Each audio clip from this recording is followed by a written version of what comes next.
KU lost to Duke by 12 points, but there are a lot of reasons to be encouraged about this team. I'm riding with these 2025-2026 Jayhawks.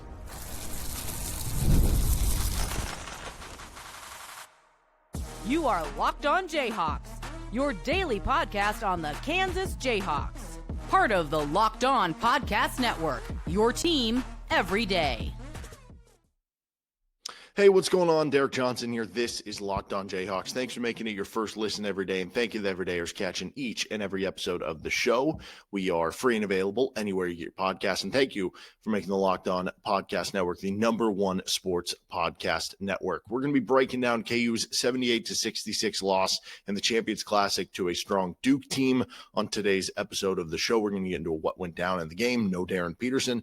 KU showed a lot of fight. This was a close game until Duke kind of pulled away over the last couple minutes of this one. We're going to get into some of the biggest positives, some of the biggest negatives still, moments, awards, stats of the game, and more, and we'll give out our game balls as well on today's episode of the show. Today's episode of Locked On Jayhawks is brought to you by FanDuel Sportsbook. Right now, new customers can bet just $5, and if your bet wins, you get $300 in bonus bets to use across the app. Download the FanDuel Sportsbook app today.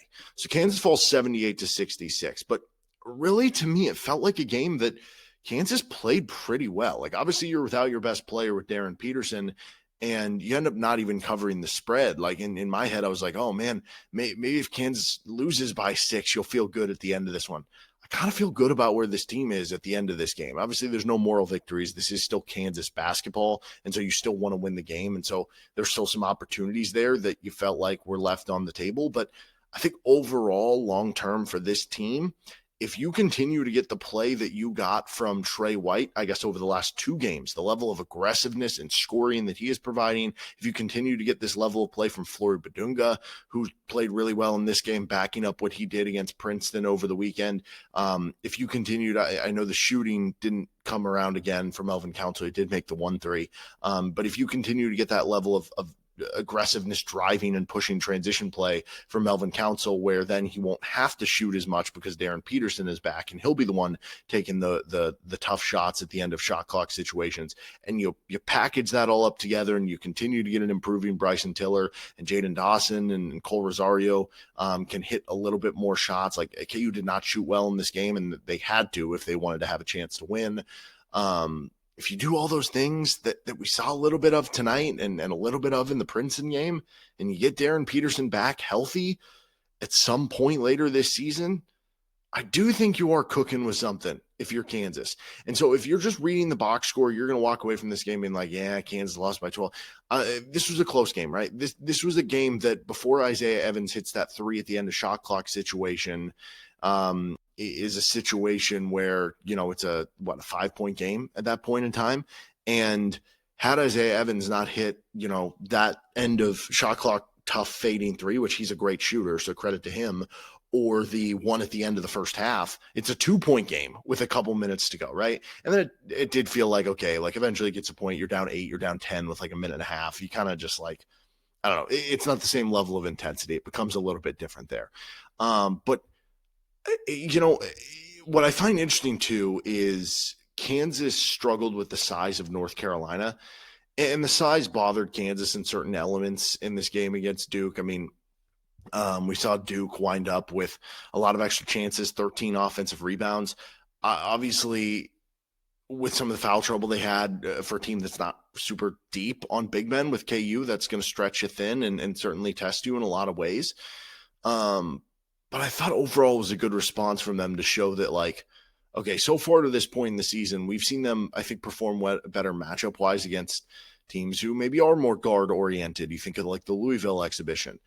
But this one showed, especially if you get Darryn Peterson back for later, that maybe this can kind of be the situation that, I don't know, like – that you can be a versatile defense, something that we've kind of thought this team could be, that you could adjust in a lot more ways than last year's team, that, if you got the right matchup with last year's team, they wound up actually being a good defensive team, but they weren't super versatile in terms of the matchups that they were always going up against necessarily. Now I'll say this too, interestingly enough, KU wore the 1988 jerseys, the 88 team that won the title with Danny and the Miracles. Maybe this year will be Darryn and the Miracles for KU. I don't know if you knew this, the little bit of, trivia or history, whatever. So Kansas actually beat Duke in the 1988 Final Four, 66-59. Kansas lost to Duke in the regular season that year. So if history is repeating itself, Kansas wearing those jerseys, lost to Duke in the regular season, they're going to meet again in the tournament. Darryn Peterson will be back, and boom, they're going to be good to go. That would be certainly the hope for KU. But I'm riding with this team. I enjoy watching this team. It's athletic. It's fun. Yeah, it's not the most pleasing on the eyes in the half court offensively sometimes. I think if we're looking at some of the biggest negatives of the game, like the half court offense is still going to be a bit iffy. That's where Darryn Peterson comes in to kind of save the day. I will say Flory Bidunga, it feels like he's progressing each and every game with his offensive ability, and that's something that's going to help you. Also, other teams you play when you play two big basketball aren't going to be able to match up as good with the size as Duke could, to where Tiller will have, I think, more of an offensive advantage in some other games. And then ideally, in the offensive side, like Cole Rosario is not going 0 of 5 from 3 every game, or Jaden Dawson who hit that early 3 and it felt like, okay, this is going to be a Jaden Dawson game, ends up just you get 1 of 10 from 3 from Dawson and Rosario. That was going to be a no-go for you winning the game if that was kind of the starting point. But like, point being, the half-court offense is a work in progress. The Melvin Council shooting and the three-point shooting of some of the role players is a work in progress right now. But with Darryn Peterson, if you can get him back, and I guess at this point, like, it is a question like, okay, what if he does come back, and then what if he gets hurt again, and then what if he's out? You just don't entirely know. So you can't fully bank on the idea that, okay, Darryn Peterson's going to save everything. But I thought we saw enough in this game to make me feel confident about what this team could potentially be. I mean, Tre White was so aggressive. He had 22 points. He had 9 rebounds. He had 4 assists. He continued to get to the free throw line. That was a continuation of the previous game, and he was rebounding. If Tre White plays like that the rest of the season, Kansas is going to have an unbelievable year from Tre White. Melvin Council, again, the shooting wasn't totally great, but he kind of gets put in a situation a lot of times where at the end of shot clocks, like, he's the guy who, because of his speed, he can beat somebody off a dribble to at least get enough separation to take the jumper. So 6 of 15, not great. But if Peterson comes back in, I think the efficiency goes up for Council in some of those situations. And I really like the aggressiveness of Council and the leading transition play. And then you look at Flory Bidunga, like, battled foul trouble all night long, but he still ends up with 14 points for the game, had a huge impact all over the floor, throwing down huge dunks in and out and everything. I think there's a lot to take away from this game in the positive for KU. And I do think it's an enjoyable team to watch, even though it's not necessarily aesthetically pleasing at all times. It's not aesthetically pleasing shooting the basketball always. It's not aesthetically pleasing in the half court always, but it's aesthetically pleasing in transition. It is a competitive style of basketball. It's an aggressive style of basketball. There's still times throughout the game where, and I think this is kind of just early season, we saw it less in this game than the Carolina game, though you still saw it where, maybe you have a big man out up high and then somebody cuts to the rim and they get an open cutter and they get an easy bucket off it. There's still too many of those in this game. It wasn't as many as the Carolina game. Those are things they need to tighten up, and I think those are things they will tighten up with more time together and in the system and everything like that. But I'm trying to take a different approach with this game without Darryn Peterson. And again, it becomes a different conversation if Peterson is to miss a very lengthy period of time, or if that ends up being more serious than anybody's hoping for, because then it is a conversation of, okay, this is your team and you weren't good enough to win this game. But with the hope that is still coming on the horizon, I'm not bothered by this game. And so, yes, you got to do a better job as a team in the half court. Yes, you need to get Darryn Peterson back healthy. Yes, you need to do a better job of avoiding fouls. I will say I do not think the refs were very good in this game. There were calls on both teams that I don't think they were very good about, to be clear, but they definitely changed the way KU was able to play this game by getting all those guys in foul trouble. I think there were a lot of ticky-tacky ones, to be clear, and that was never going to favor KU in a game where KU doesn't have the big depth and have the depth where Duke does, right? So I walk away feeling better about this team in the long haul.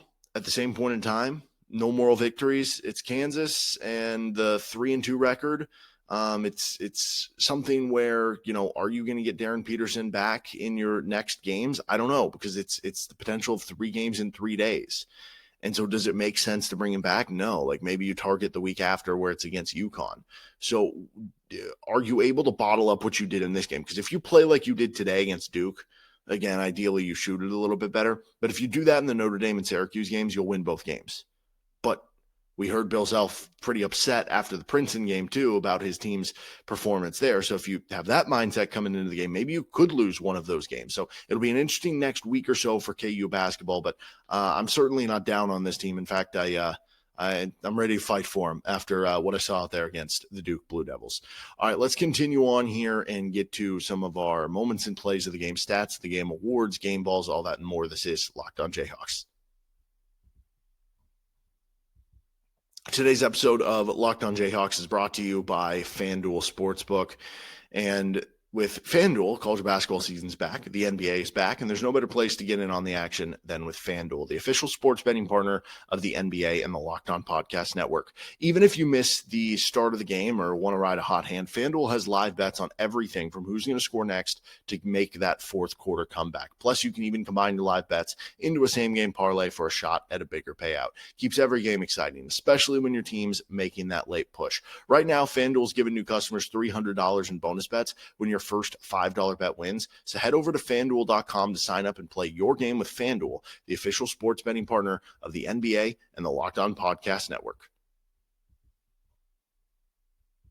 Thanks for joining us on this episode of Locked On Jayhawks. Thanks for making Locked On the number one podcast, sports podcast network out there. All right, moments and plays of the game for KU. A lot of fun ones in this one for KU. I think the Flory, he gets off like the poked ball, dribbles in, yams it early in the game. The Melvin Council and one. The Jaden Dawson, it wasn't just a three he hit, but he had that one steal on the pass to Evans that he jumped kind of in front of. Then he drives down, set up the defense well, and threw a high lob that Flory threw down over Boozer. That was fun. The Tre White and one to tie it at 30. And then things got a little difficult for KU for a while, but still some fun moments in the second half. The Flory dunk over Boozer, I think, is probably the most fun KU highlight of the game, to say the least. Honestly, like the moments of the game that I think won Duke the game most, it was the Evans three, right? Like, I mean, threes. The end of the first half one, Tre White hits a big three for KU to kind of get him out of a bit of a rut, and he just answers right away from that deep three at the end of the first half. That's certainly a backbreaker. And then they had two on the shot clock coming out of the little TV timeout. He hits the corner three, kind of fading.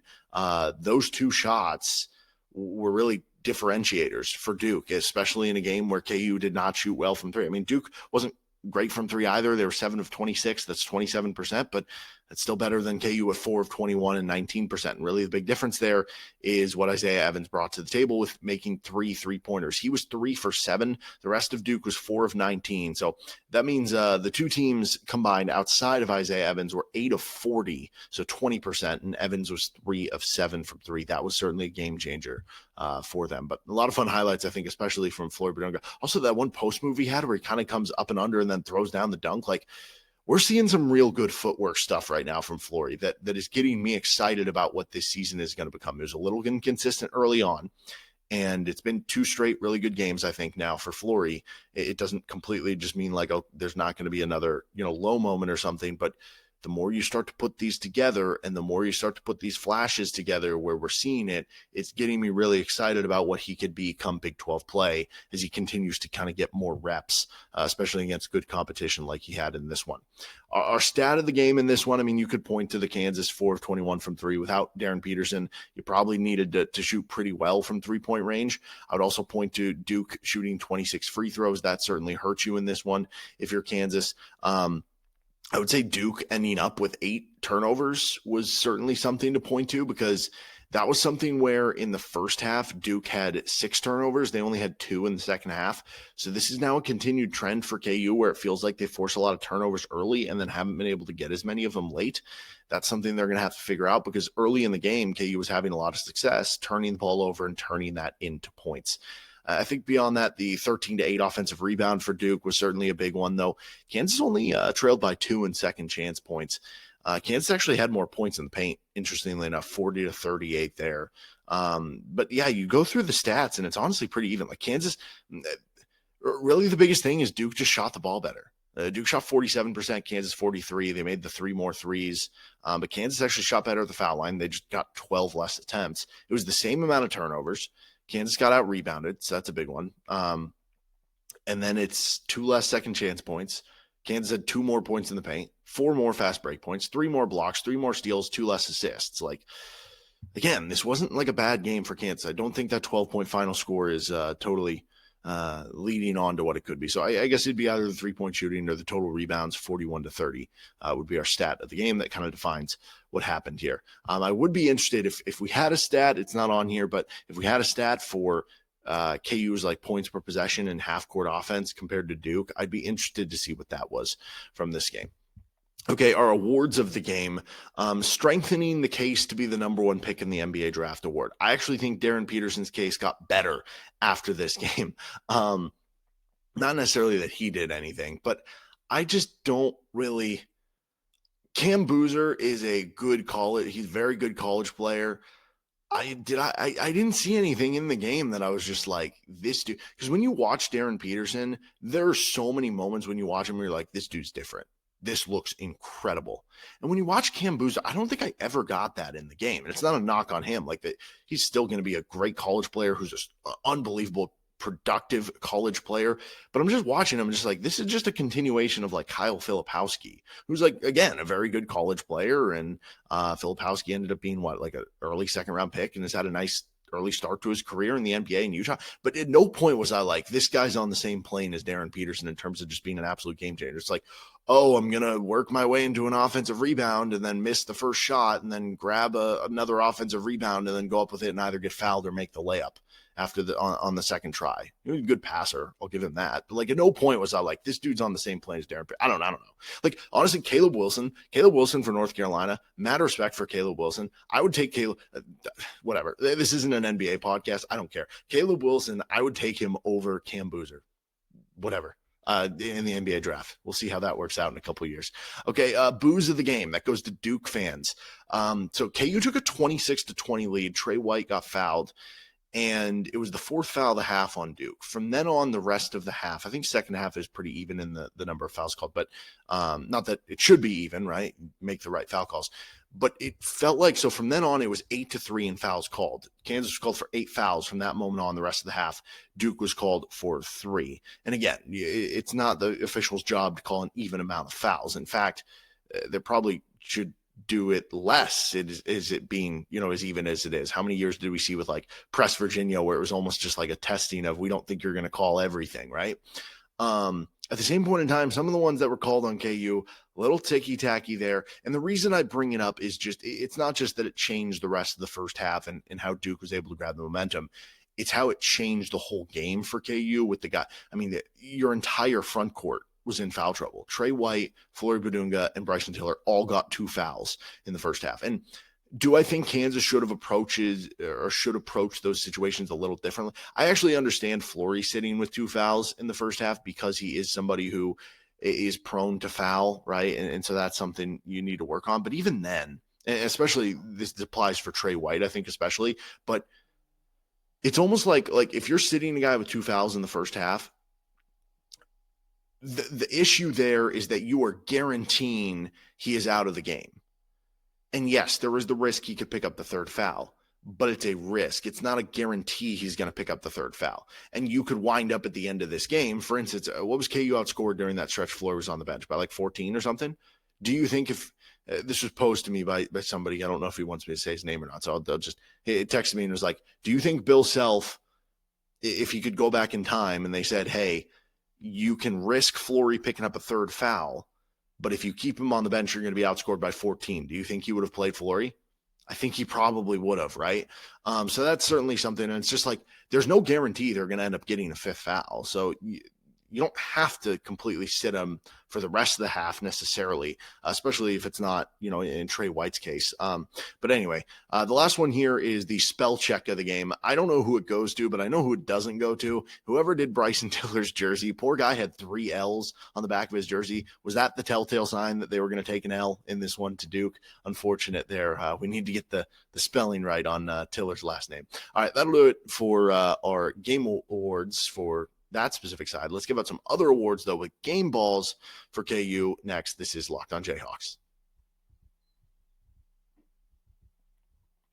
Today's episode of the show is brought to you by Game Time. You can get tickets to an upcoming KU basketball game. Are you going to be going out to Vegas for Thanksgiving week, or maybe a little beforehand, before you go do Thanksgiving? Well, if you don't have tickets yet, don't worry. Game Time has you covered. You can get tickets last minute with Game Time to all the college basketball tournament action coming up next week. Plus, college football is going on right now. It'll be bowl season before we know it. Use Game Time. It's the app that gives the advantage back to the fans. Easiest way to score last minute tickets at the best prices with no surprise fees. What you see is what you pay.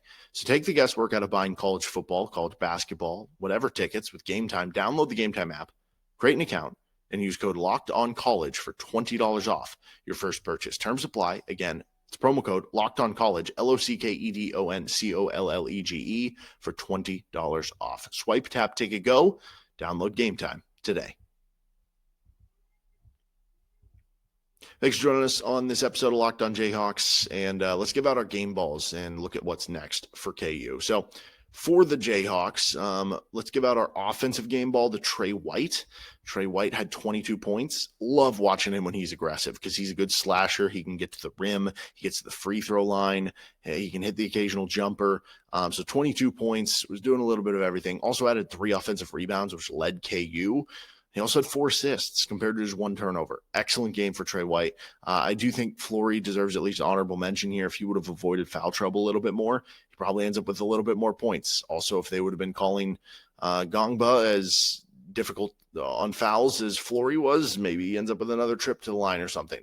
Also wouldn't hurt if KU, that stretch where KU missed 3 straight field goal or free throws, that was certainly a killer as well. But yeah, Tre White will be our offensive game ball here for KU. And then our defensive game ball, I am going to go with Flory Bidunga here. So Flory winds up with a block in the game. And I don't know if you noticed, like, there were moments. So Flory actually had a +5 in his plus minus, which we can talk about all the time, like how valuable that is for an individual game. I do think he was the only Jayhawk in positive on his plus minus. And if you noticed, when he would go to the bench, it's not that, like, yes, Kansas was missing having a big man and a threat down low on the offensive end. They were when Flory was out. But the biggest thing that I would notice when Flory was going out was how much Duke was able to score easier on KU on their offensive end. And I think Flory's impact was felt on the defensive end, just the threat of him being out there a little bit in this game. It felt like when he was out of foul trouble at the first part of the first half, Boozer wasn't really doing much. And then he picked up a lot when he was kind of out of the game a little bit. I don't know. I felt like he had an impactful defensive game for KU. And then it was just tough for KU to kind of replicate that when he did go out with some of that foul trouble. And obviously it didn't help either that Bryson Tiller's playing through foul trouble. So like he has to be cognizant of that even when he's in without Flory. So kind of a tough situation there for KU. So what's next for the Jayhawks? Well, the Players Era Tournament, they'll be back at it on Tuesday as they'll be taking on Notre Dame, or maybe it's Monday. Anyway, Notre Dame and Syracuse are the first 2 up on the ledger for KU in the Players Era Tournament. And, you know, Notre Dame is, same with Syracuse, are teams that not like top 50 teams necessarily on KenPom, but they are interesting teams. They do have a pulse. If KU, plays like they did tonight, they should win both games. But if you have a down game in one of the 2 or either of the games, that's where it gets threatening. And if you don't have Darryn Peterson back, these are games that you need to clean up on to try to set up your resume best as possible for when Peterson does come back, that you can kind of really get things together and not be too far behind the 8 ball when you are putting together that resume for what seed you're going to get in March. All right, that'll do it for this episode of Locked On Jayhawks. You can find our show anywhere you get your podcast, including on our YouTube page where you can like and subscribe to the show. See you next time for another edition of LOJ.